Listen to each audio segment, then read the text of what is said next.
Welcome dear students. Today's topic is ER diagram basics. So after completing this lecture, you will be able to describe the concept of ER model. Then you will be able to recall the following concepts of ER diagram. Like first you will be able to recall entity, entity instance and entity sets. Then you will be able to recall attributes and its various type. And finally you will be able to describe the keys and value set. तो examination point of view से this topic is very important. इससे generally आपके short answer question आते हैं, long answer question आते हैं. And this is the basic of this entire section. जो ER diagram का कंप्लीट सेक्शन है ये इसका बेसिक है और एवरी टॉपिक इज लिंक्ड. तो अगर आज हम बेसिक कर रहे हैं तो you need to know this basic for the next topic. तो this entire thing is linked. और अगर मैं और सब्जेक्ट से लिंकिंग की बात करूं तो ईआर डायग्राम हम सॉफ्टवेयर इंजीनियरिंग के सब्जेक्ट में भी बनाते हैं. व्हेन वी स्टडी कि जब यूजर ने अपनी रिक्वायरमेंट दी है तो डेवलपर उसका एक ईआर डायग्राम बनाता है ताकि जो भी पर्टिकुलर रिक्वायरमेंट्स है वो यूजर को भी समझ में आ जाए. Because ER diagram is one such diagram that can be understood to even a non-technical user, so that is why it is very important. And real life की मैं बात करूँ तो रियल लाइफ में ER diagram is very important, क्योंकि अगर आप कोई इंडस्ट्री पॉइंट ऑफ व्यू से देखें तो जनरली यूजर्स अपनी रिक्वायरमेंट बताते हैं, सॉफ्टवेयर उसके अकॉर्डिंग एक डेवलप करते हैं सॉफ्टवेयर या डेटाबेस की अगर हम बात करें. तो जब यूजर ने अपनी रिक्वायरमेंट बताई है तो हम उसका एक ER डायग्राम के रूप में उसको रिक्वायरमेंट्स को स्पेसिफाई करते हैं ताकि वो रिक्वायरमेंट्स यूजर को भी समझ में आए. तो अगर रियल लाइफ की बात करें तो वहां पे भी इसका बहुत ज़्यादा अच्छा एप्लीकेशन है. तो आइए देखते हैं इस टॉपिक को. Concept of ER model. तो ER मॉडल ऑब्वियसली बात है, पहले इसकी डेफिनेशन या फुल फॉर्म देख लेते हैं. ER stands for entity relationship model. तो इसमें समझ में आ रहा है कि हमारे पास एक एंटिटी होगी, एक रिलेशनशिप होगा और उनके आपस में एंटिटीज के बीच में भी कुछ रिलेशन होगा. तो उसकी जो बेसिक डेफिनेशन है उसके बारे में बाद में जाएंगे. सबसे पहले हम बात करते हैं कि हम ER मॉडल पे पहुंचे कैसे. तो इससे पहले मैंने आपको ये बताया कि हम डेटाबेस बनाते हैं तो डेटाबेस के 3 लेवल्स होते हैं. One is the conceptual level, then we have the logical level and finally we have the physical level. तो कंसेप्चुअल लेवल में हम क्या करते हैं, अपने डेटाबेस को जस्ट विजुअलाइज करते हैं. हम बस ये बताते हैं कि डेटाबेस में क्या क्या चीजें होंगी. लाइक अगर बैंकिंग का डेटाबेस की मैं बात करूँ तो बैंकिंग के डेटाबेस में एम्प्लॉयज होंगे, कस्टमर्स होंगे, ठीक है, कुछ ट्रांजैक्शंस होंगी जैसे विड्रॉ करेंगे, वो डिपॉजिट करेंगे. तो ऐसे करके जो भी हम डेटाबेस में बनाना चाहते हैं उसको हम सबसे पहले बनाएंगे कंसेप्चुअल मॉडल में, ठीक है, ताकि हमारे को ये पता चल जाए कि बेसिक हमें डेटाबेस में बनाना क्या है. तो वो जो कंसेप्चुअल मॉडलिंग का हम काम करते हैं that is through the ER model. तो ER मॉडल बिल्कुल बेसिक है. आप बनाना चाहते हैं एक डेटाबेस तो सबसे पहले उसका ER मॉडल आप बनाएंगे, राइट. तो ये यहाँ पे जो है कंसेप्चुअल मॉडल में आएगा. नेवरदलेस पूरे स्टेप्स हम बाद में पढ़ेंगे इसके. तो सबसे पहले we define that ER model was given by Peter Chen, ठीक है. तो ये एक मॉडल है that was given in 1976 by the Peter Chen और उसने बेसिकली ये कंसेप्चुअल मॉडल बनाया था to visualise the database. So it is a database model that is based on the perception of real world. So perception of real world से मतलब जैसे real world में चीजें काम करती हैं उसी हिसाब से हम ER डायग्राम में बनाएंगे. जैसे अगर रियल वर्ल्ड में ऐसा है कि अगर एक कंपनी डेटाबेस की मैं बात करूँ तो एम्प्लॉय डिपार्टमेंट में काम करते हैं, तो जो अपना ER डायग्राम है उसमें भी हम यही शो करेंगे कि employee works in department. So that is why we are saying that it is the perception of real world. Real world में जैसे चीजें काम करते हैं वैसे ही हम ER डायग्राम में बनाएंगे. And that consist of objects and relationship between them. तो यहाँ पे हम अलग अलग ऑब्जेक्ट्स बनाएंगे और उनके बीच का रिलेशनशिप देखेंगे. तो ऑब्जेक्ट्स को हम क्या कहते हैं वो सब हम बाद में बात करेंगे, but this is the basic definition of ER model. अब हम कुछ बात करते हैं इसके फीचर्स की. Why we are studying this ER model, obviously बात है इसकी कुछ इंपॉर्टेंस तो होगी जिसकी वजह से ईआर मॉडल मैंने आपको बताया भी है कि it is a very important model for real life also. तो ऐसे क्या इस ईआर मॉडल की खासियत है उसके बारे में पढ़ते हैं। The most important feature is, so the most important feature of the ER diagram is it is understandable even to the non technical user। तो अगर कोई ऐसा यूजर हो जिसे प्रोग्रामिंग लैंग्वेज के बारे में नहीं पता या स्पेसिफिक किसी भी टेक्निकल डिटेल्स के बारे में नहीं पता है तो उसे भी ईआर डायग्राम समझ में आ जाएगा। ईआर डायग्राम को हम नेचुरल इंग्लिश लैंग्वेज में लिखते हैं और इतना सिंपल तरीके से बनाते हैं कि it can be understandable even to the non technical users.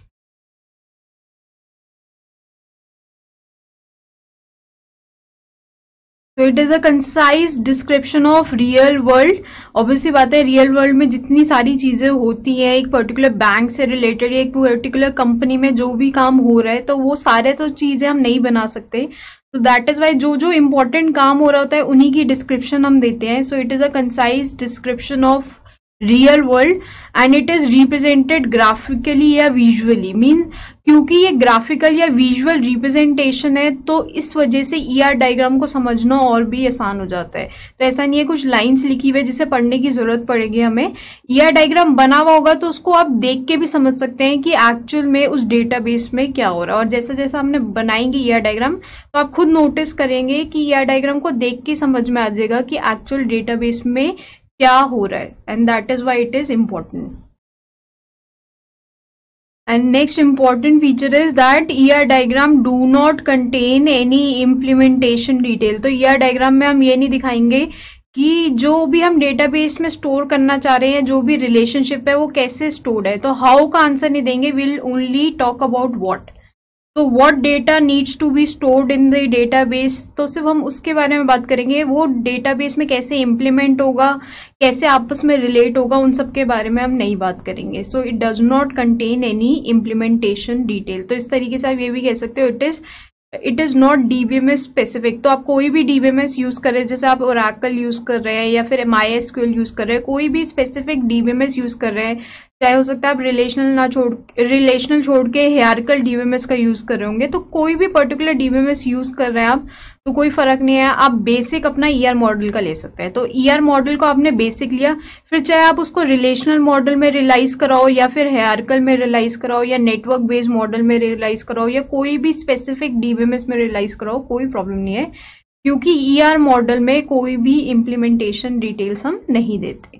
तो यहाँ पे हमने बात की बस सिंपल ये कि ईआर मॉडल बेसिकली यहाँ पे डेटाबेस को डिस्क्राइब करने के लिए बनाया गया और इस तरीके से डिस्क्राइब करते हैं हम ताकि नॉन टेक्निकल यूजर्स को भी समझ में आए और एक विजुअल रिप्रेजेंटेशन हमें देनी है ताकि एकदम से देख के समझ में आ जाना चाहिए कि डेटाबेस में एक्चुअली में हो क्या रहा है। तो ईआर मॉडल पे या डेटाबेस डिजाइनिंग के क्या क्या स्टेप्स है और उसमें ईआर मॉडल कहाँ पे आता है उसके बारे में बात करेंगे। So next will talk about the steps of database designing.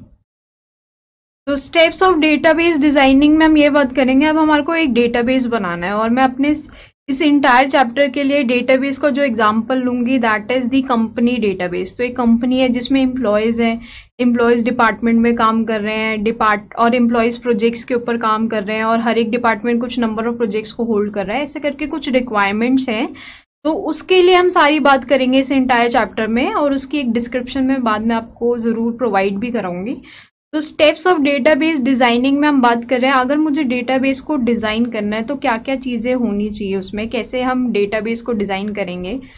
तो सबसे पहली चीज क्या है, we will collect the requirements from the user. So first step is requirement collection and analysis. तो अगर किसी यूजर ने कहा है कि मुझे एक कंपनी का डेटाबेस बना के दो तो सबसे पहले हम उससे इंटरव्यू करेंगे और उससे पूछेंगे कि हाँ उसकी रिक्वायरमेंट क्या है कंपनी की। जैसे वो ये चाहता है कि कंपनी में एम्प्लॉयज हों, वो ये चाहता है कंपनी में डिपार्टमेंट्स हों, वो ये चाहता है कि कंपनी में प्रोजेक्ट्स हों, वो ये चाहता है कि एम्प्लॉय के जो डिपेंडेंट है मीन्स उसका फादर मदर उसकी इन्फॉर्मेशन भी हम अपने डेटाबेस में रखें। देन वो ये बता रहा है कि जो एम्प्लॉय है वो एक से ज्यादा डिपार्टमेंट में काम कर सकता है, वो ये बता रहा है कि हर एक डिपार्टमेंट का एक मैनेजर होना चाहिए। तो बेसिकली सबसे पहले हम उससे ये पूछेंगे कि अच्छा अगर आपको कंपनी का डेटाबेस बनवाना है हमसे तो उसमें बेसिक क्या क्या चीजें इंक्लूड करनी है. सो first step is requirement collection and analysis. So the first step is requirement collection and analysis. This is the first step.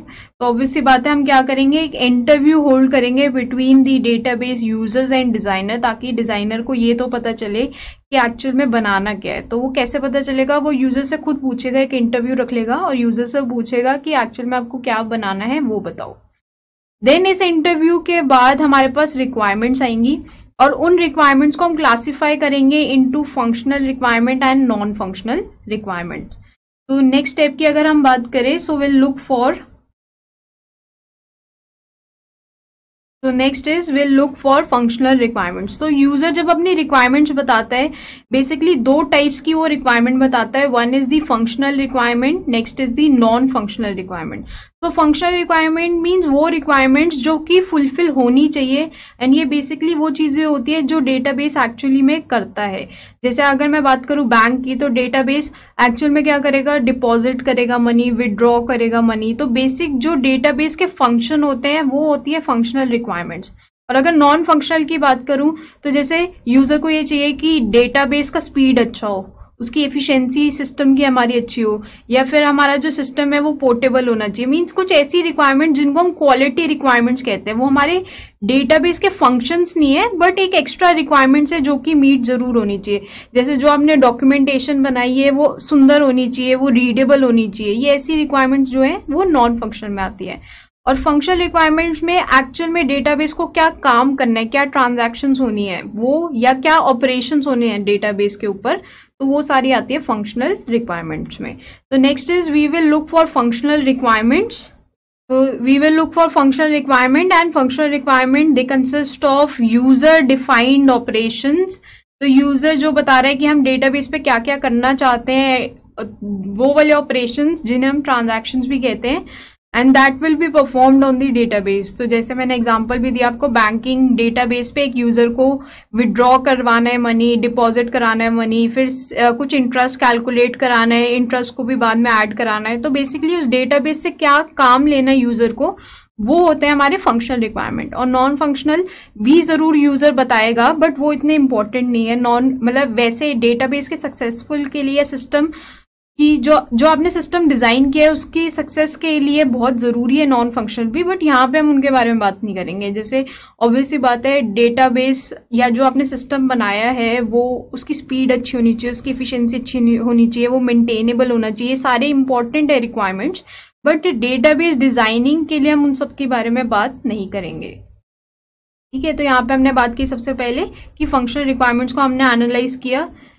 Next step में अब यूजर ने अपने सारे रिक्वायरमेंट्स हमें बता दिए, उस रिक्वायरमेंट्स में से हमने फंक्शनल रिक्वायरमेंट्स को ले लिया. अब क्या करेंगे नेक्स्ट हम, तो अब हम यूजर को बताएंगे कि हमें क्या समझ में आया है. तो यूजर को बताने का तरीका क्या है, we will build a conceptual schema, जो कि इससे पहले वाले चैप्टर में भी मैंने कंसेप्चुअल स्कीमा के बारे में बात की है. That is the overview of the database.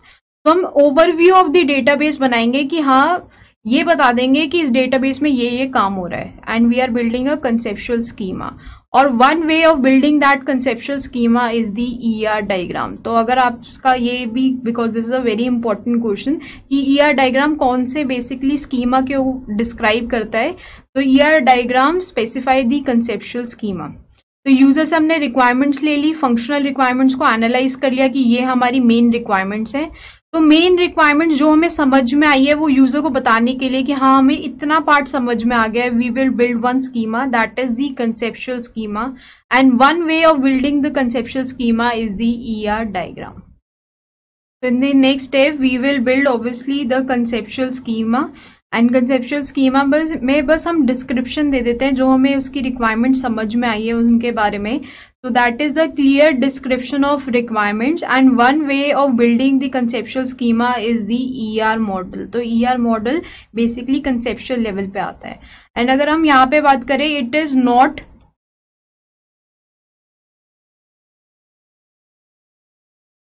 DBMS specific. तो अभी तक जो हमने फर्स्ट सेकंड थर्ड स्टेप इनकी बात करी है, किसी भी डीबीएमएस में किसी भी पर्टिकुलर डीबीएमएस के लिए नहीं है। मींस आप रिलेशनल यूज कर रहे हो, हायरार्किकल यूज कर रहे हो, नेटवर्क यूज कर रहे हो, माईएसक्यूएल यूज कर रहे हो, ओरेकल यूज कर रहे हो, कोई भी डीबीएमएस का सॉफ्टवेयर यूज कर रहे हो, तो फर्स्ट सेकेंड थर्ड ये तीनों स्टेप सेम रहेंगे, उसमें कोई भी चेंज नहीं रहेगा। तो after building this conceptual schema, next हमारा स्टेप ऑब्वियसली बात है क्या होगा, we have to build a logical schema. तो लॉजिकल स्कीमा में अब हम इम्प्लीमेंटेशन की डिटेल्स को इंक्लूड करेंगे। तो नेक्स्ट स्टेप में, तो in the next step obviously बात है हम क्या करेंगे, will convert the conceptual model into implementation model या हमारा logical model by using the most commercial DBMS. जैसे एक कमर्शियल डीबीएमएस है ओरेकल का, तो ओरेकल के लिए हमें बनाना है तो हमें ऑब्वियसली बात है रिलेशनल मॉडल में कन्वर्ट करना पड़ेगा। तो हम अपने ईआर डायग्राम को कन्वर्ट कर देंगे रिलेशनल मॉडल में, जिसमें हम इम्प्लीमेंटेशन डिटेल जरूर देंगे कि हाँ आपने जो डेटा स्टोर किया है वो टेबल्स के फॉर्म में किया है, उन टेबल्स को कनेक्ट हमने कैसे किया है, ये सारी जो प्रोग्रामिंग है, ये सारी इम्प्लीमेंटेशन की डिटेल्स अब हम इंक्लूड कर लेंगे, इससे पहले हम इंक्लूड नहीं करेंगे। तो हमने कंसेप्चुअल मॉडल को कन्वर्ट कर दिया इम्प्लीमेंटेशन मॉडल में या अपने लॉजिकल मॉडल में। And finally the last step is to convert it into physical model, क्योंकि अब हमें उसे इम्प्लीमेंट तो करना पड़ेगा। तो एक्चुअल इम्प्लीमेंटेशन, क्या क्या एक्सेस पाथ रहेंगे, डेटा हमारा कहाँ पे स्टोर है, कौन से इंडेक्स हमने यूज किए, सारी जो स्टोरेज डिटेल्स है अब हम नेक्स्ट देंगे। तो that is the physical model. तो ये हर एक जो स्टेप है, जैसे आज हम इस चैप्टर में पढ़ रहे हैं ER model, like we are studying conceptual model, फिर हम रिलेशन मॉडल पे जाएंगे तो हम इम्प्लीमेंटेशन मॉडल पढ़ेंगे, फिर जब हम फाइल के चैप्टर पे जाएंगे तो हम नेक्स्ट स्टडी करेंगे फिजिकल मॉडल की। तो अभी हम सिर्फ बेसिक कर रहे हैं, तो डोंट गेट वेरी कंफ्यूज। अभी सिर्फ आपको इतना समझ में आना चाहिए कि हम कंसेप्चुअल स्कीमा के बारे में बात कर रहे हैं जो ईआर डायग्राम के थ्रू है। फिर कंसेप्चुअल को लॉजिकल में चेंज करना पड़ेगा, that is the relation model. फिर लॉजिकल को फिजिकल में चेंज करना पड़ेगा, और physical means actual storage details देंगे, कंप्लीट डिटेल्स, क्या क्या पाथ्स हैं हमारे, क्या कौन कौन से इंडेक्सेस हैं, सारी जो डिटेल है स्टोरेज की, लो लेवल डिटेल्स जिन्हें हम कहते हैं, वो सब हम प्रोवाइड करेंगे। तो the last step would be the physical database design. तो अब हम फिजिकली अपने डेटाबेस को डिजाइन करेंगे, जिसमें हम इंक्लूड करेंगे इंडेक्सेस, एक्सेस पाथ या जो स्टोरेज डिटेल है, मतलब सारी लो लेवल डिटेल जिसका कंसर्न सिर्फ और सिर्फ मशीन से होगा, यूजर का कंसर्न नहीं है यहाँ पे। तो जिसका कंसर्न सिर्फ और सिर्फ मशीन से होगा, उसके बारे में हम फिजिकल डेटाबेस डिजाइनिंग में देखेंगे। तो ये this is the how we design the database. और अगर हम बात करें ये जो थर्ड फोर्थ और फिफ्थ स्टेप है, इनके बारे में हमने लेवल्स ऑफ डीबीएमएस में भी डिटेल में पढ़ा था, जिसमें हमने लेवल्स देखे थे। One is the conceptual level, then the logical and finally the physical level. तो उसी को हमने यहाँ पे शो किया है। बट बेसिक चीज जो आपको ध्यान रखनी चाहिए वो ये है कि जो हमारा ईआर डायग्राम है that falls in the conceptual level. तो अब जो हमने यहाँ पे पॉइंट्स लिखे, इसी को ही हम डायग्राम के थ्रू देख लेते हैं। That will complete the database designing. Like this is the complete steps जो अभी हमने मेंशन किए हैं। तो सबसे पहले we have a mini world. Mini world का जैसे आपको मतलब पता ही है ऑलरेडी कि mini world means a description of the real world. तो रियल वर्ल्ड की सारी चीजें ना इंक्लूड करके सिर्फ जो इंपॉर्टेंट चीजें हैं वो हम इंक्लूड करेंगे। Then will collect the requirement. जैसे आप देख सकते हैं first step is the requirement collection and analysis. तो मिनी वर्ल्ड से हमने लिए रिक्वायरमेंट्स में से हमने एनालाइज किए only the functional requirements. So requirements में से हमारे पास दो टाइप की रिक्वायरमेंट आई, functional and non functional. But जो हमने कंसिडर किया that is only the functional requirements. फिर उसके बाद जब हमने रिक्वायरमेंट्स को एनालाइज कर लिया, अब यूजर को बताने के लिए कि कौन कौन सी रिक्वायरमेंट्स हमें समझ में आई है, we are building the conceptual design. So first step is building of the conceptual design. And conceptual design के बाद हमारे पास आता है conceptual schema, and that is realize using in ER diagram. तो कंसेप्चुअल स्कीमा को रियलाइज करने का तरीका है, बनाने का तरीका है दी ईआर डायग्राम। फिर कंसेप्चुअल डिजाइन को हम कन्वर्ट करते हैं इनटू दी लॉजिकल डिजाइन, और logical design is according to the specific DBMS. तो एक पर्टिकुलर डीबीएमएस, जैसे रिलेशनल डीबीएमएस है जो ओरेकल या माईएसक्यूएल, जो भी हम डीबीएमएस यूज कर रहे हैं तो उसके अकॉर्डिंग ही हम लॉजिकल डिजाइन बनाएंगे। जैसे अगर आप ओरेकल में कर रहे हो तो ऑब्वियसली आता है आपको टेबल्स का यूज करना पड़ेगा, तो एक डीबीएमएस के अकॉर्डिंग हम डिजाइन बनाएंगे, that is the logical design. फिर लॉजिकल डिजाइन को हम कन्वर्ट कर देंगे इनटू दी फिजिकल डिजाइन। तो फिजिकल डिजाइन वाले पार्ट में हमारे पास स्टोरेज डिटेल्स आएगी, तो लो लेवल डिटेल्स आएंगे, and finally will get the internal schema. तो आप लेवल्स ऑफ डीबीएमएस में जैसे हमने पढ़ा था, तो उसमें आप देख सकते हैं सबसे पहले कंसेप्चुअल स्कीमा आया, फिर logical schema and finally the internal schema. उस तरीके से हमने फंक्शनल रिक्वायरमेंट्स को गैदर किया। फंक्शनल रिक्वायरमेंट्स के बाद हमारे पास आया हाई लेवल ट्रांजैक्शन स्पेसिफिकेशन। तो हाई लेवल में हम ट्रांजैक्शंस को स्पेसिफाई करते हैं, मींस हाई लेवल मींस ऐसे तरीके से स्पेसिफाई करेंगे कि यूजर को समझ में आए। तो जैसे एक ट्रांजैक्शन है विड्रॉ का, तो यूजर को पता है विड्रॉ मीन्स पैसे निकालना। एक ट्रांजैक्शन है डिपॉजिट का, तो यूजर को पता है कि इसमें हम पैसे जमा कर रहे हैं। तो high level transaction specification means हम यूजर के अकॉर्डिंग ट्रांजैक्शंस को स्पेसिफाई कर रहे हैं, डिटेल्स नहीं दे रहे। मीन्स डिपॉजिट कैसे हो रहा है, विड्रॉ कैसे हो रहा है, वो सब नहीं बता रहे, बट क्या क्या ट्रांजैक्शन है वो बता रहे हैं। फिर फाइनली यूजर हमारे डेटाबेस को यूज कर पाए तो हमें प्रोग्राम्स बनाने पड़ेंगे। तो we come up to the application program designing and finally we make the application program. अब एप्लीकेशन प्रोग्राम मीन्स यूजर अब डेटाबेस को यूज कर सकता है। तो यहाँ पे जो मैंने डिस्टिंक्शन बनाई है दैट इज बिकॉज इससे पहले के जितने भी स्टेप्स है दैट इज डीबीएमएस इंडिपेंडेंट। ठीक है, तो ये जो अब हम रिक्वायरमेंट कलेक्ट कर रहे हैं, कंसेप्चुअल डिजाइन कर रहे हैं, बेसिकली जो ईआर मॉडल की हम बात कर रहे हैं दैट इज डीबीएमएस इंडिपेंडेंट। किसी भी डीबीएमएस में आप इसको इम्प्लीमेंट कर सकते हो। तो this does not contain any implementation detail, but यहाँ पे जितने भी हम स्टेप्स कर रहे हैं that is according to some particular DBMS. So this is DBMS specific. That is why I made a distinction. So this is complete database designing.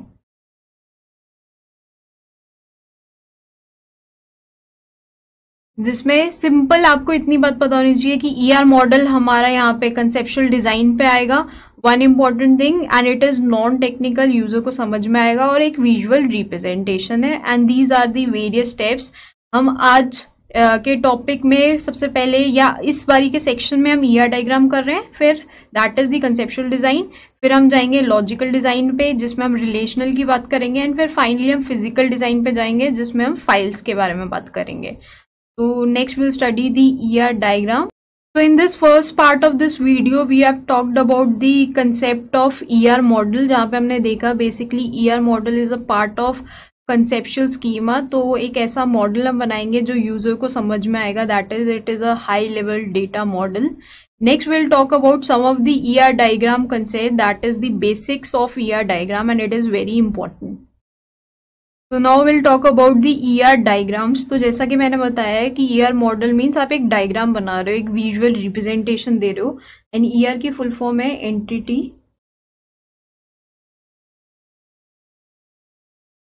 Relationship diagram. तो आज हम इसका फर्स्ट टर्म पढ़ेंगे दैट इज दी एंटिटी। तो entity relationship में entity क्या है ये पता करते हैं। तो फर्स्ट टॉपिक में हम बात करेंगे about entity, entity instance and entity set।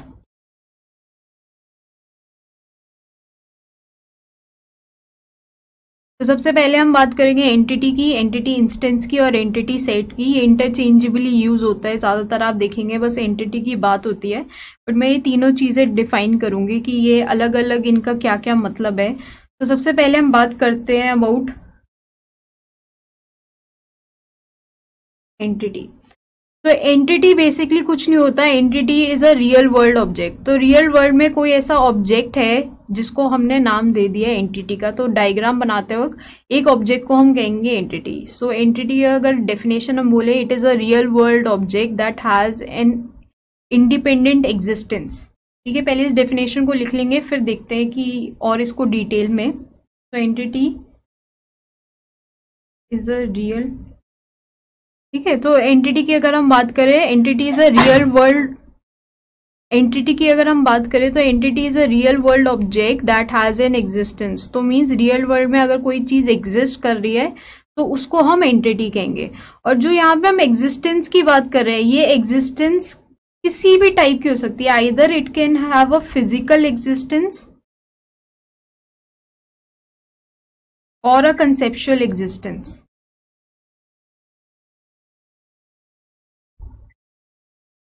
ठीक है, तो उस ऑब्जेक्ट की एग्जिस्टेंस कैसे भी हो सकती है, या तो वो फिजिकली प्रेजेंट हो सकता है या फिर कंसेप्चुअली। तो जैसे मैं बात करूं, यहाँ पे टेबल है, सपोज करो चेयर है, ये ऐसे ऑब्जेक्ट्स है जिन फिजिकली प्रेजेंट है। तो फिजिकली यहाँ पे चेयर है, यहाँ पे टेबल है, या फिर एक पर्सन, एक आदमी है। तो ये सारी ऐसे ऑब्जेक्ट्स हैं जो फिजिकली रियल वर्ल्ड में प्रेजेंट है। तो इन सबको भी हम एंटिटी कहेंगे, और एंटिटी हम इसलिए कहेंगे क्योंकि इनकी एग्जिस्टेंस फिजिकली है। तो अगर हम यहाँ पे एग्जाम्पल की बात करेंगे, तो example can be car, table, chair, person. तो ऐसे कुछ ऑब्जेक्ट्स हैं जो रियल वर्ल्ड में हैं और इनकी फिजिकल एग्जिस्टेंस है, फिजिकली ये मौजूद है। बट अब ऐसे भी कुछ ऑब्जेक्ट्स हो सकते हैं जो कंसेप्चुअली मौजूद हैं, उनकी फिजिकल एग्जिस्टेंस नहीं है। जैसे अगर मैं बात करूं, पर्सन एक एंटिटी है जिसकी फिजिकल एग्जिस्टेंस है, बट पर्सन क्योंकि आपकी कंपनी में काम कर रहा है, हमने उसको बोल दिया एम्प्लॉय है ये, तो that is the conceptual existence. Employee कोई भी ऐसा इंसान नहीं है जो फिजिकली प्रेजेंट है, फिजिकली उसे हम पर्सन कहेंगे, बट क्योंकि जस्ट वो आपकी कंपनी में काम कर रहा है, आप उसको एम्प्लॉय कह रहे हो। So employee is having a conceptual existence. उसी की तरह अगर मैं बात करूं डिपार्टमेंट की, तो डिपार्टमेंट फिजिकली कहीं नहीं प्रेजेंट होता। मतलब 4 रूम्स अगर एक साथ है, हमने उसको आईटी का डिपार्टमेंट कह दिया, तो फिजिकली वो रूम है, बट 4 रूम्स एक साथ है और हमने उसको आईटी डिपार्टमेंट का नाम कह दिया, तो department is a conceptual existence object. और उसी तरीके से अगर मैं बात करूं प्रोजेक्ट, तो प्रोजेक्ट भी कोई फिजिकली एग्जिस्ट नहीं कर रहा, बस हमारे को एक काम असाइन किया हुआ है, तो हमने इसको एक प्रोजेक्ट कह दिया। तो अगेन ये सारे ऑब्जेक्ट्स क्या हो गए, एंटिटी हैं, but they are having conceptual existence. तो कंसेप्चुअल एग्जिस्टेंस की अगर मैं बात करूं, लाइक एम्प्लॉय और लाइक डिपार्टमेंट, और वी टॉक अबाउट प्रोजेक्ट। ठीक है, ये ऐसे कुछ ऑब्जेक्ट्स हैं जो फिजिकली मौजूद नहीं है। एम्प्लॉय फिजिकली कोई भी जाना नहीं है, बस ये पर्सन हमारे कंपनी में काम कर रहा है तो हमने एम्प्लॉय कह दिया। ये 4-5 रूम एक साथ है, हमने आईटी डिपार्टमेंट कह दिया। 4-5 रूम एक साथ है, हमने एमबीए डिपार्टमेंट कह दिया। तो डिपार्टमेंट की भी कोई फिजिकल एग्जिस्टेंस नहीं है। एंड जैसे मैं बात करूँ प्रोजेक्ट भी कहीं एग्जिस्ट नहीं कर रहा है। ये काम आपके पास जो अभी आया हुआ है, इसको अपने प्रोजेक्ट का नाम दे दिया।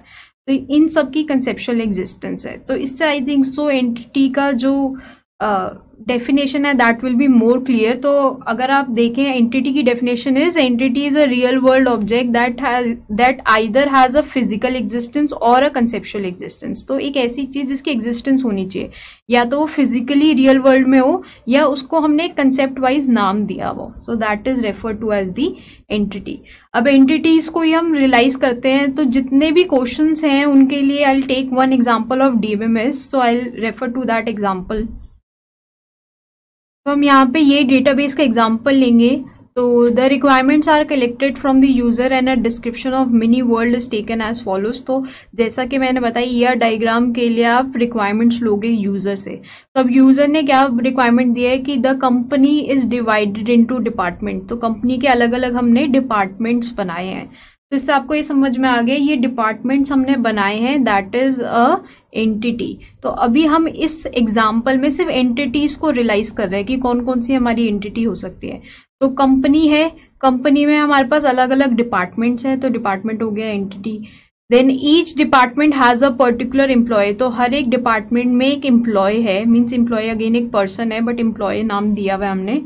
तो employee is again an entity. तो जब भी आप पूरा डेटाबेस का एग्जांपल पढ़ रहे हैं, उसमें जो जो ऑब्जेक्ट्स आएंगे सारे आपके एंटिटी हो जाएंगे।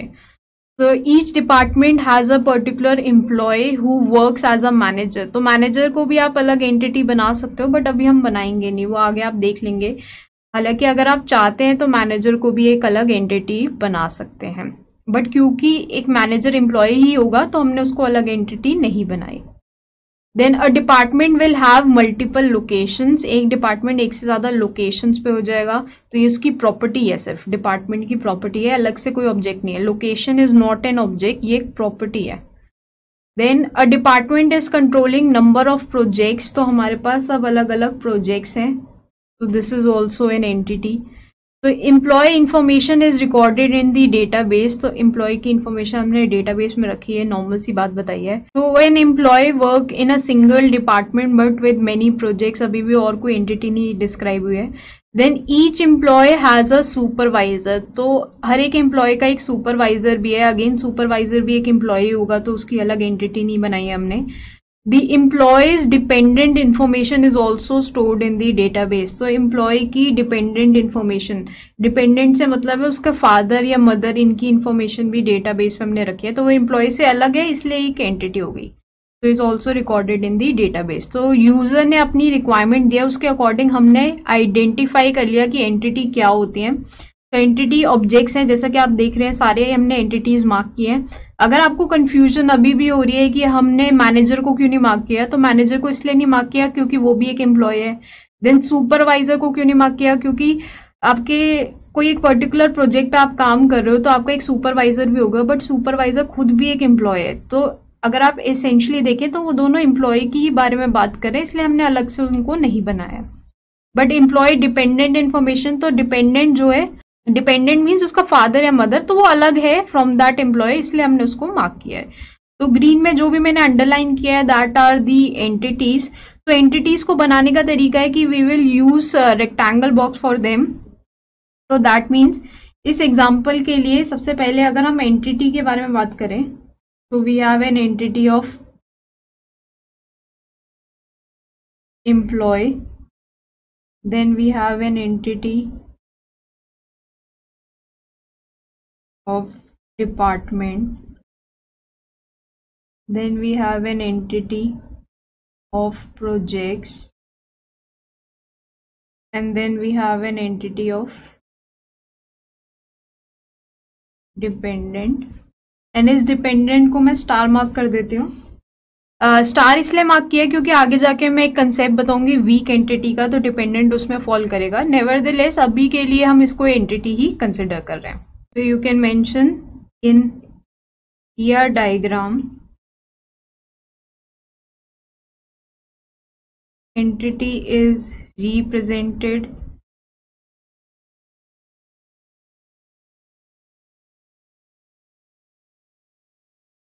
तो इन ER diagrams entity is represented by a rectangular blocks। जैसे आप एग्जांपल देख सकते हो, हमने एम्प्लॉय का लिया, डिपार्टमेंट का, प्रोजेक्ट का एंड डिपेंडेंट का। तो दिस इज एन एंटिटी। अब इसी तरीके से हम बात करेंगे what is an entity instance and then what is an entity sets. तो next will talk about entity instance. तो entity instance means one particular object that is belonging to that entity. तो पहले इसकी डेफिनेशन लिख लेते हैं। Entity instance means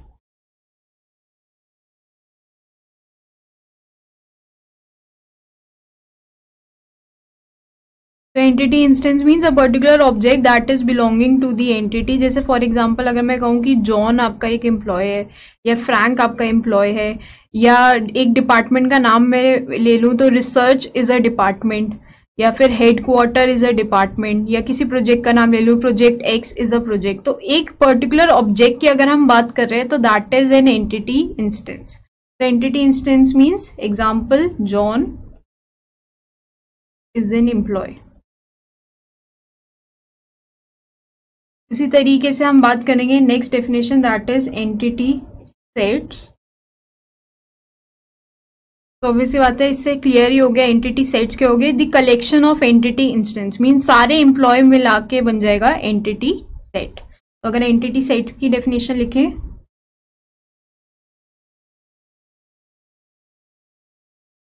तो entity sets की अगर हम बात करें so it is the collection of all instance that belongs to a particular entity. तो इसको शो करने के लिए हम एक इंस्टेंस डायग्राम बनाएंगे और इसका भी मैं यूज बहुत बारी करूंगी। So this diagram is also very important. तो इनको शो करने के लिए will make a diagram. This is an entity employee, right, और इसमें अलग अलग इंस्टेंस है like E1, E2 and similarly we have EN। हमारी कंपनी में N एम्प्लॉयज काम कर रहे हैं, इसलिए मैंने उनका नाम लिखा है E1, E2, EN। And this is employee 1 that is John, then we have Frank, तो अगर हम इसके हिसाब से नोटेट करें तो this is entity instance and this is the entity set and this is the entity. तो यहाँ पे अगर हम बात करें इस इंस्टेंस डायग्राम में हमने क्या शो किया है, employee is the entity. So entity को हम शो करते हैं उसके नाम के साथ, या अगर आप कहें तो इसको हम बॉक्स में लिखेंगे जब हम इंस्टेंस डायग्राम नहीं बना रहे, बट अभी के लिए हम उसको नाम के साथ शो करेंगे. एंटिटी इंस्टेंस को हम शो करते हैं विद अ डॉट. तो जितनी भी डॉट्स हैं उतने हमारे पास एक एक इंस्टेंस है, और इन कलेक्शन ऑफ डॉट को हम कहेंगे एंटिटी सेट. तो this is the instance diagram of an entity. So this is important. ऐसा डायग्राम हम जरूर आगे बनाएंगे और उसका एक पर्टिकुलर यूज देखेंगे. बट नेवरदलेस अगर आपको पूछे कि एंटिटी आप कैसे शो करेंगे, that is in a rectangle box and with its name. So this was about entity instance and entity sets. Now we'll talk about a very important term, that is entity is related to one or more attribute. तो उसके बारे में बात करेंगे. Next we'll talk about attributes. So attributes की अगर हम definition देखें तो these are, so attributes are basically properties that are described by an entity. These are the properties that describes an entity. तो एक एंटिटी के बारे में जो भी आपके पास इंफॉर्मेशन है, मीन्स एम्प्लॉय की जो भी इंफॉर्मेशन है, डिपार्टमेंट की जो भी इंफॉर्मेशन है, प्रोजेक्ट की जो भी इंफॉर्मेशन है, दैट आर दी एट्रीब्यूट्स. और अगर आप देखें तो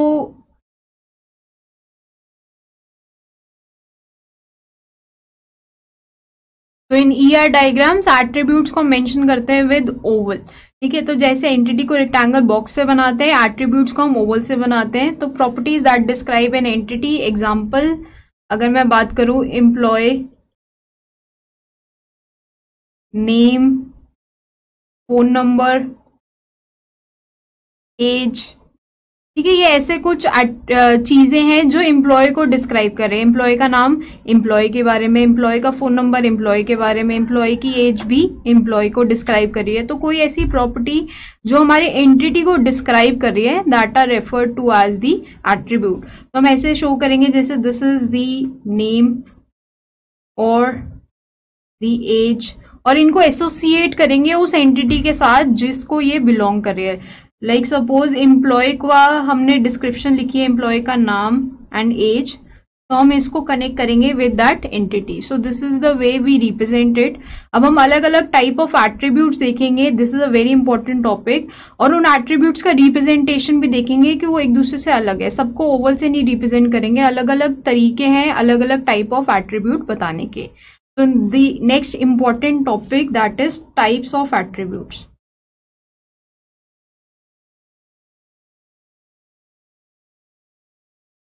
तो first type of attribute is composite versus simple attribute. So कुछ ऐसे टाइप ऑफ एट्रीब्यूट्स हैं जिन्हें हम कॉम्पोजिट कहते हैं और कुछ को हम सिंपल कहते हैं.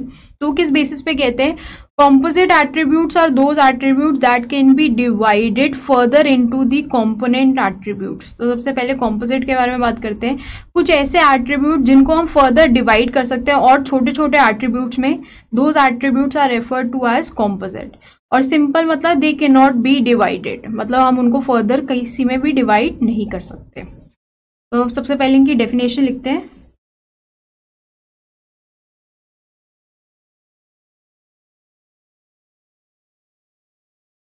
तो composite attribute means they can be further broken down into component attribute. जैसे मैं एग्जांपल बनाती हूँ, तो like we have an example of name. तो किसी का नाम हम लिख रहे हैं, उसके अलग अलग कंपोनेंट्स हो सकते हैं. Like we can mention the first name, then the middle name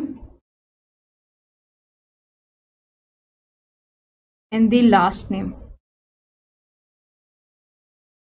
तो this is one type of composite attribute. इसी तरीके से अगर हम शो करें, वी हैव एड्रेस, राइट. तो एड्रेस को भी हम फर्दर डिवाइड कर सकते हैं. जैसे एड्रेस के लिए हमने लिखा house number, then we have mention the city and then we have mention the state. ठीक है, तो ऐसे एट्रीब्यूट जिनको हम फर्दर डिवाइड कर सकते हैं, जैसे नाम बताया हमने एम्प्लॉय का, और नाम को भी अलग अलग पार्ट्स में लिख सकते हैं, जैसे उसका फर्स्ट नाम अलग कर दिया, मिडिल नेम अलग कर दिया और लास्ट नेम अलग कर दिया। और जैसे हमने एम्प्लॉय से ली उसकी एड्रेस की इन्फॉर्मेशन और उसको भी अलग अलग में डिवाइड कर दिया, जैसे उसका हाउस नंबर क्या है, देन उसकी पर्टिकुलर सिटी कौन सी है, देन स्ट्रेट कौन सी है। तो इस तरीके से हम एक एट्रीब्यूट को डिवाइड कर सकते हैं। तो अगर मैं ये बोलूँ कि कॉम्पोजिट की नोटेशन क्या हुई,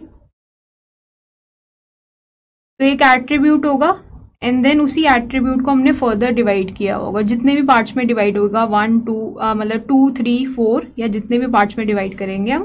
तो this is the notation for a composite attribute. Then will mention for simple attribute. तो simple attribute means those attribute that cannot be divided further. So these are those attributes that cannot be divided further. हम उसको further divide नहीं कर सकते। जैसे अगर हम बात करें एम्प्लॉय से रिलेटेड, एम्प्लॉय का SSN that is the social security number, जो बताता है कि एम्प्लॉय का एक यूनिक आईडी है, तो हमने उसका SSN लिखा है, so that can not be divided. ऐसी एक एम्प्लॉय का एक और एट्रीब्यूट है दैट इज एज, एज को हम डिवाइड नहीं कर सकते। तो ऑब्वियसली आता है, आप ऐसे भी सोच सकते हो कि एज का हम लिख लेंगे जैसे कितने ईयर्स, कितने मंथ्स, कितने डेज, बट अगर आप देखें इन जनरल हम सिर्फ ईयर स्टोर करते हैं, तो ईयर्स को हम कैसे डिवाइड करेंगे। तो age is a type of simple attribute. और जैसे ये मैंने यहाँ पे कॉम्पोजिट भी लिया है, नाम को मैंने कॉम्पोजिट लिया है, 3 में डिवाइड किया है, जरूरी नहीं आप उसको 3 में डिवाइड करो। अगर आपके डेटाबेस के लिए ये अलग अलग डिस्टिंक्शन इंपॉर्टेंट नहीं है तो आप नहीं लोगे उसको, बट यहाँ पे एग्जाम्पल के लिए मैंने उसको डिवाइड किया। हो सकता है आप नहीं डिवाइड करो, नाम को एज अ सिंपल एट्रीब्यूट ही कंसिडर करो, राइट। तो अगर हम इसकी नोटेशन के बारे में बात करें, तो simple attribute is shown with in Oval. So this was the first type of distinction, that is composite that can be divided, simple that cannot be divided. तो कुछ ऐसे एट्रीब्यूट है जो सिंगल एट्रीब्यूट जिन्हें हम कहते हैं, कुछ ऐसे एट्रीब्यूट है जिन्हें हम मल्टी वैल्यूड कहते हैं। सो मल्टी वैल्यूड एट्रीब्यूट का क्या मतलब हुआ, जैसे नाम से समझ में आ रहा है, इसमें एक पर्टिकुलर एम्प्लॉय से रिलेटेड एक से ज्यादा वैल्यूज होंगी। So those attribute that will have multiple values are referred to as the multi-valued attribute.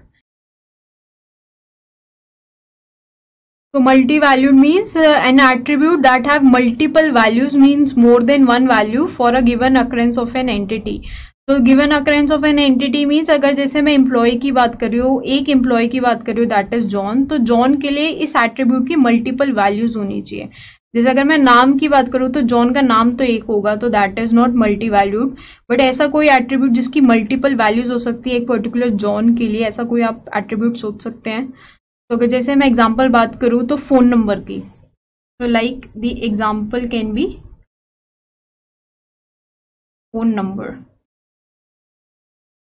Right, क्योंकि ऐसा हो सकता है जॉन के एक से ज्यादा फोन नंबर है। या फिर जैसे हमारे पास इस एग्जांपल में ये भी था कि department can have many locations, तो उस केस में डिपार्टमेंट की लोकेशंस मेनी है, मल्टीपल है, तो एक रिसर्च डिपार्टमेंट अलग अलग लोकेशन पे हो सकता है, तो दैट मीन्स वो भी आपका मल्टी वैल्यूड एट्रीब्यूट ही हो गया, राइट। तो अब मल्टी वैल्यूड एट्रीब्यूट की जो नोटेशन है that is also very important. तो अगर हम बात करें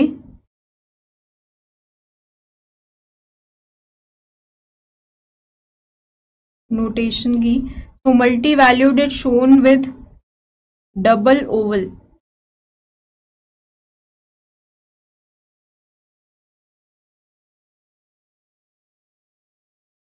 तो डीबीएमएस में, डेटाबेस में आप जितने भी मल्टी वैल्यूड एट्रीब्यूट्स बनाओगे उसका डिस्टिंक्शन क्या है कि वो डबल ओवल में होगा। लाइक फॉर एग्जांपल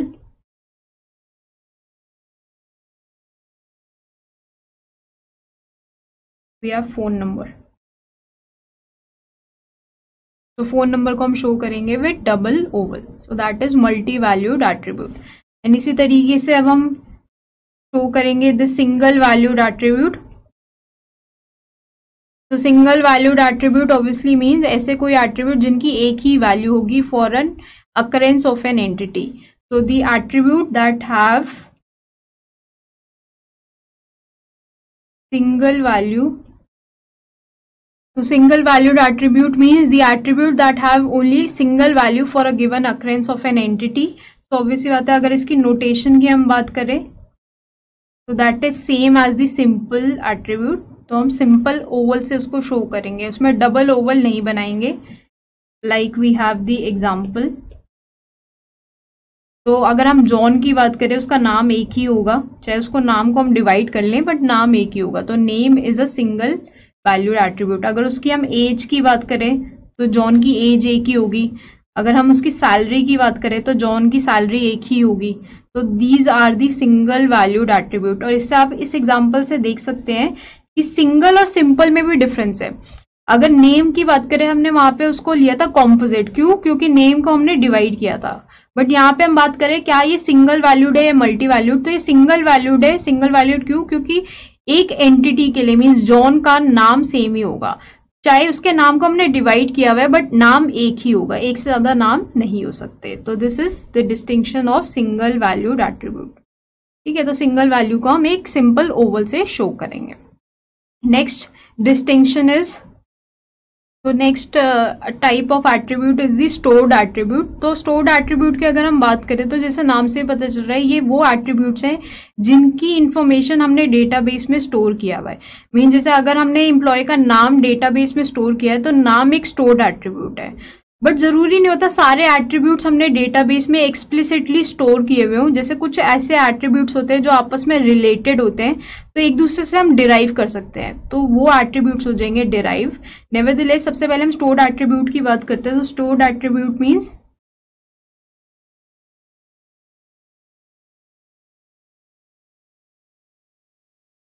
तो these are the attribute that are explicitly stored in the database. मीन्स इसकी जो इंफॉर्मेशन हम डेटाबेस में खुद एंटर करते हैं. और अगर हम इसकी नोटेशन देखें ईआर डायग्राम में, अगेन सिंगल ओवल से हम नोटेट करते हैं कि ये हमारा स्टोर्ड एट्रीब्यूट है. लाइक एग्जाम्पल की अगर हम बात करें तो name, we have stored the name और we have stored the address और we have stored the SSN. तो एम्प्लॉय का आईडी है वो भी हमने स्टोर किया हुआ है, एम्प्लॉय का एड्रेस स्टोर किया हुआ है, एम्प्लॉय का नाम स्टोर किया हुआ है. तो ये सारे आपके हो गए stored attribute. Next will talk about derived attribute. तो derived attribute means some of the attributes are related to each other. तो हम दोनों को नहीं स्टोर करेंगे, एक को स्टोर करेंगे एंड एक से दूसरा डिराइव करेंगे. तो डिराइव्ड एट्रीब्यूट मीन्स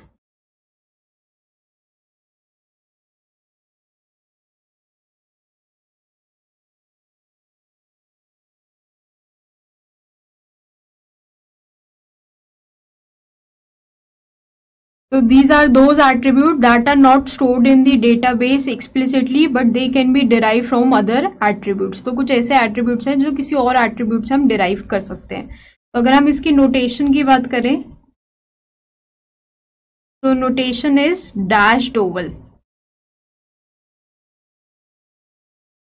ठीक है, इसका जो ओवल होता है हम डैश्ड से रिप्रेजेंट करते हैं. तो इसका कोई एग्जाम्पल, तो like one popular example is of as.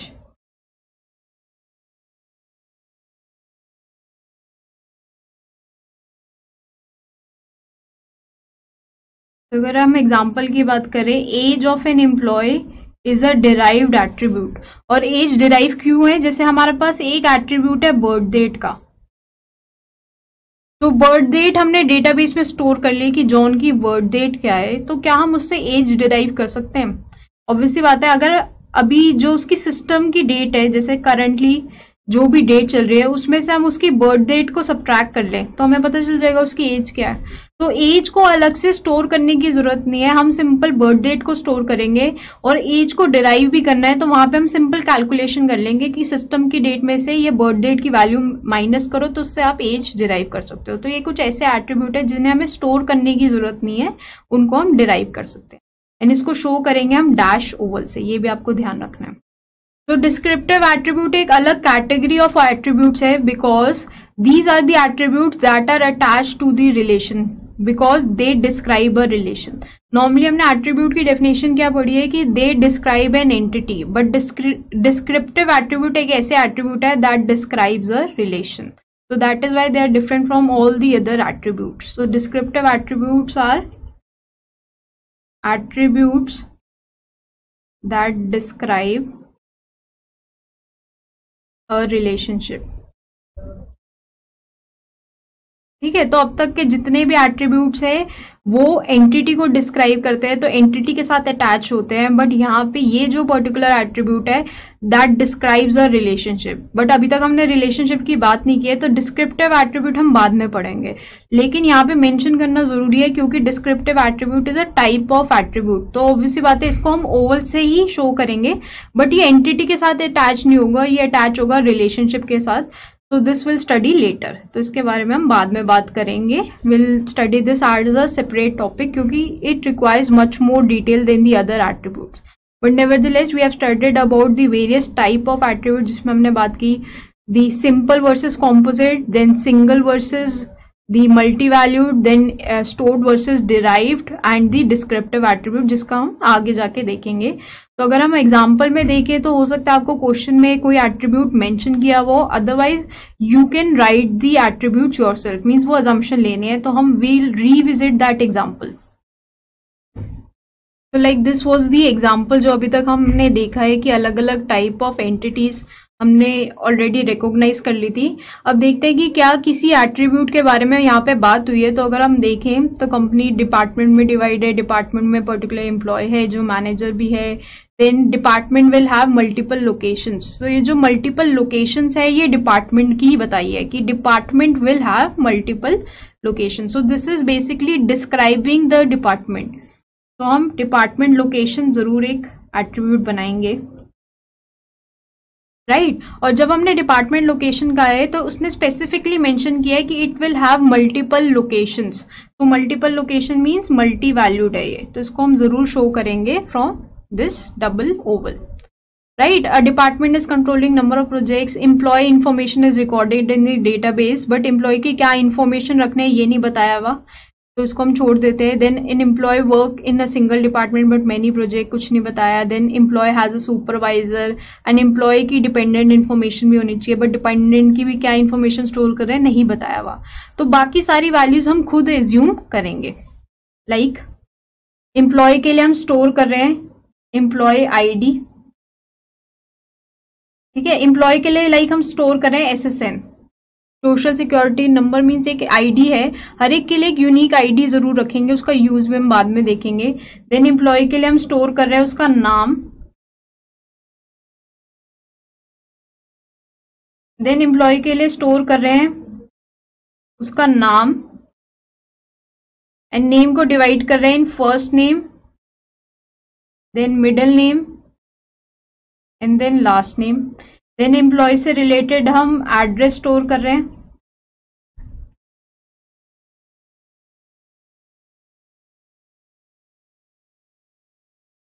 ठीक है। एम्प्लॉय से रिलेटेड हम एड्रेस स्टोर कर रहे हैं, बट उसको हमने डिवाइड नहीं किया है क्योंकि मैंने बताया ये कंप्लीटली हमारी चॉइस है कि हम इसको डिवाइड करना भी चाहते हैं या नहीं।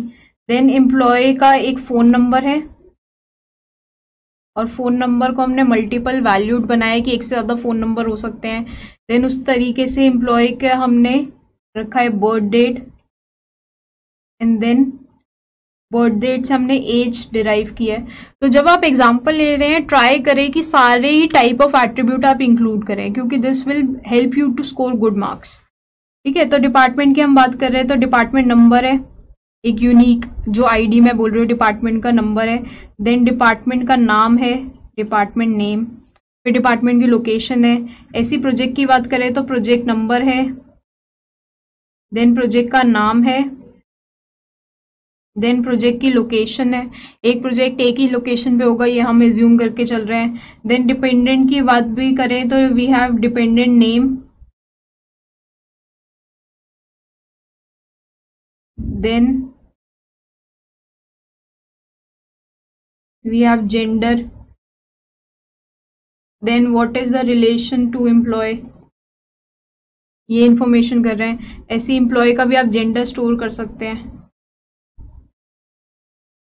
ठीक है। तो इस तरीके से हमने एट्रीब्यूट्स बनाए और देखें आप हमने एग्जांपल में इंक्लूड किया है हमारा multi valued attribute, derived attribute, then composite attribute, then simple attribute, single attribute, ये सारे ही एग्जाम्पल हमने इंक्लूड किए हैं। तो इस तरीके से इसमें आपने शो कर दिए।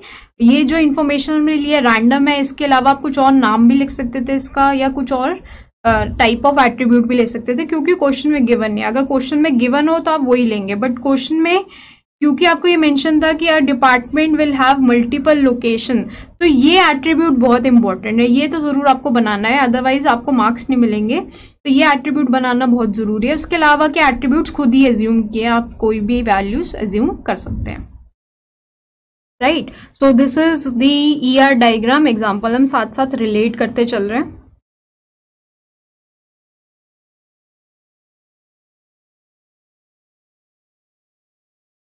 Next we'll talk about keys and value sets. तो सबसे पहले हम बात करेंगे अबाउट अ की। की के भी और डिफरेंट टाइप्स होते हैं, बट वो हम रिलेशनल मॉडल में पढ़ेंगे, यहाँ नहीं पढ़ेंगे। तो सबसे पहले बात करते हैं हम की क्या होती है। तो की is an attribute that is having a unique value for a particular entity. तो की मीन्स जैसे एक की है आपके पास और उससे आप यूनिकली हर एक एंटिटी को आइडेंटिफाई कर सकते हैं। जैसे मैं एक एग्जांपल देती हूँ, तो एग्जाम्पल के तौर पे जैसे स्टूडेंट्स होते हैं क्लास में, उनको यूनिकली आइडेंटिफाई करने के लिए हमने रोल नंबर बना दिया। तो roll number 1 means particular student, roll number 2 means a particular student. तो ऐसा जरूर हो सकता है कि दो स्टूडेंट का नाम सेम हो, बट दो स्टूडेंट का रोल नंबर कभी सेम नहीं होगा। तो roll number is an attribute that is uniquely identifying an entity that is the student. तो की पहले डेफिनेशन लिख रहे हैं।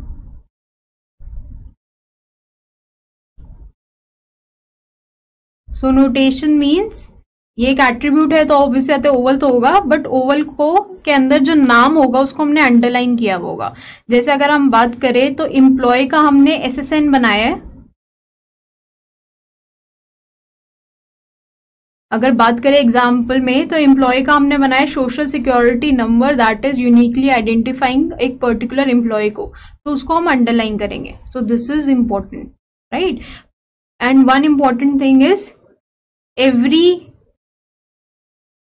entity will have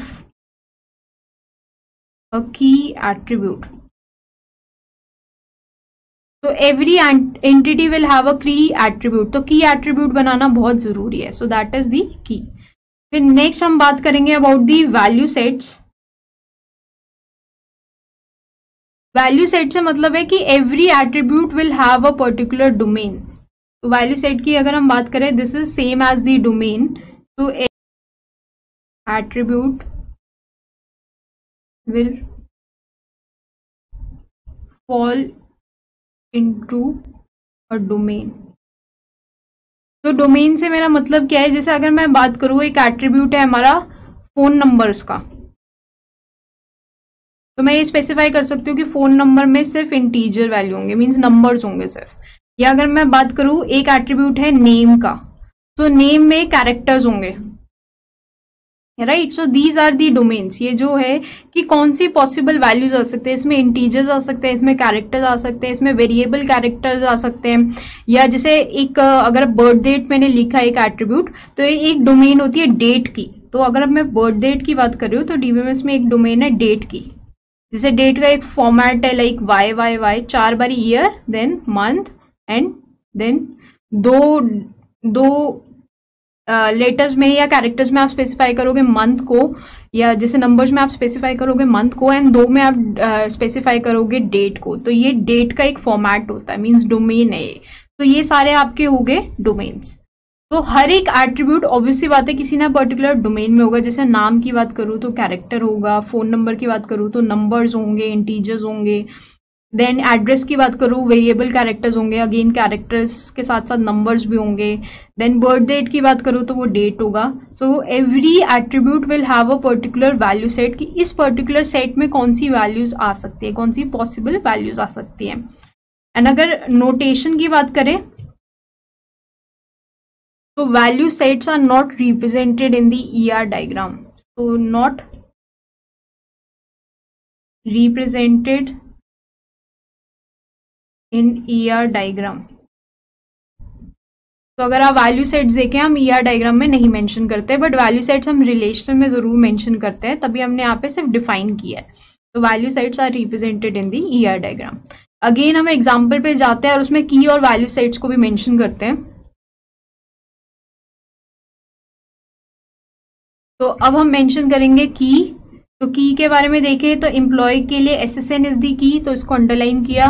डिपार्टमेंट के लिए डिपार्टमेंट नंबर हर का यूनिक हमने रखा है तो उसको मेंशन किया। प्रोजेक्ट के लिए प्रोजेक्ट नंबर हमने यूनिक रखा है तो उसको मेंशन किया। एंड डिपार्टमेंट के लिए डिपार्टमेंट नेम यूनिक है, उसको मेंशन किया। अगेन मैं मार्क कर रही हूँ यहाँ पे डिपेंडेंट पे भी स्टार और डिपेंडेंट नेम पे भी स्टार, क्योंकि इनको जाके आगे मैं अपडेट करूंगी। जैसा मैंने ऑलरेडी बताया, डिपेंडेंट बनेगा एक वीक एंटिटी जिसका कंसेप्ट हम बाद में पढ़ेंगे, तो इसकी की भी चेंज हो जाएगी, उसकी रिप्रेजेंटेशन भी चेंज हो जाएगी, इसलिए दोनों पे अभी मैंने स्टार मार्क किया है। ये ऐसे नहीं रिप्रेजेंट होंगे, बट अभी कंफ्यूजन अवॉइड करने के लिए मैंने ऐसे इसको रिप्रेजेंट किया है। तो यहाँ पे हमने मार्क कर दिए सारी कीज। उसके बाद हम मार्क करेंगे वैल्यू सेट्स को, और जैसा कि मैंने बताया वैल्यू सेट हम कहीं पे भी नहीं लिखते। हम ऐसे नहीं लिखेंगे कि एज टाइप ऑफ इंटीजर है, ऐसा करके नहीं लिखेंगे। Value sets we will not mention. So this is the basic of ER diagram. हम थोड़ा सा इसलिए डिटेल में जा रहे हैं ताकि ईआर डायग्राम में कभी भी प्रॉब्लम ना आए कोई भी ईआर डायग्राम बनाने में।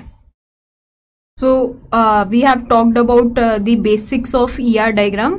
So I hope that after completing this lecture you are able to achieve the following learning outcomes. जैसे सबसे पहले we have described about the concept of ER model, जहाँ पे हमने basic database designing के steps देखे. One was requirement collection, and after the requirement collection we build a conceptual schema. So ER model is one such model that is used to describe the conceptual schema. फिर conceptual schema is converted to the logical schema, and logical schema में हम implementation details देते हैं. That is why it is according to a specific DBMS. Then finally this is converted to the physical model, जहाँ पे हम internal storage detail देते हैं, means all the low level details. Then I hope that you will be able to recall some of the ER diagram concepts. Like first of all we talked about entity. So entity is an object with a physical or conceptual existence. Then we talked about entity instance, जहाँ पे हमने बात की एक particular entity का object, जैसे हमने John के बारे में बात की. So that is the entity instance. And finally we talked about the entity sets, that is the collection of entity instance. और मैंने यहाँ पे mention किया है entity को हम represent करते हैं as a rectangle box. Then I hope that you will be able to recall the attribute. Attribute means properties that are describing entity, और इसके types बहुत important है. Like first we talked about the composite attribute. Composite means those can be divided into further components. जैसे हमने name को divide किया first name, middle name, last name में. Then we talked about the multi-valued attribute, जिनकी एक से ज़्यादा value होगी for a particular entity. जैसे employee के एक से ज़्यादा phone numbers होंगे. Then we talked about derived attribute. Derived attribute ऐसे attribute जो हम database में store नहीं करेंगे, but we can derive from the other types, other attributes. Then we talked about keys, और मतलब attribute के हमने बात की कि attribute की notation is oval, multi-valued attribute की notation double oval है, derived attribute की notation जो है that is dashed oval, and composite attribute की जो notation है that is an oval, further divided into 2 or 3 more ovals. Then हमने बात की keys की. keys एक ऐसे attribute है जिनकी unique value होगी for a particular entity. Then we talked about value sets. value sets means domain. एक particular attribute में कौन सी type की values आ सकती हैं, तो उसके बारे में हम बात की value sets की. keys को हम represent करते हैं with underline. तो एक attribute में अगर underline हुआ है that is it is unique.